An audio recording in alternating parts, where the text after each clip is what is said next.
Helo, fi di Rose a fi trwyddo I rownd derfynol y llais. Oedd gymaint yn mynd trwy'n meddwl fi. Rose.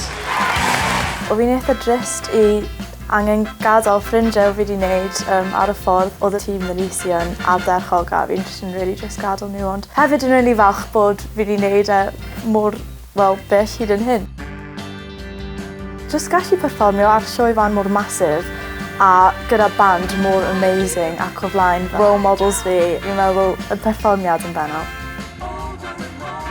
Probably around cyntaf. Cyn nath unrhyw un droi, fi'n meddwl, o na, beth sy'n mynd I digwydd. Unwaith nath Bryn troi'n gyntaf, fi fel, OK.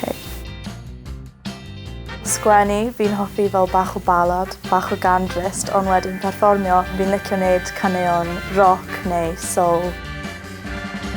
Yn y blind auditions, cynnwys I naturiol, You Make Me Feel Like a Natural Woman gan Aretha Franklin. Un o'r caneuon nes I gwrando ar pryd o fi'n plentyn, so hynna'n really special I fi ganu. Yn y callbacks, cynnwys I Rise Up gan Andra Day, can fi'n really licio eto, a wedyn yn y semi-finals cynnwys I Signed, Sealed, Delivered gan Stevie Wonder.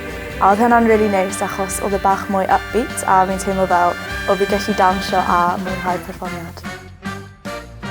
Fi'n meddwl girl boss.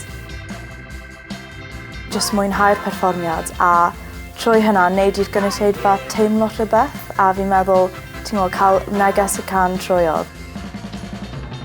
Yn y final, fi'n mynd I perfformio gyda egni fi I gyd, defnyddio pŵer a gobeithio smasho fe.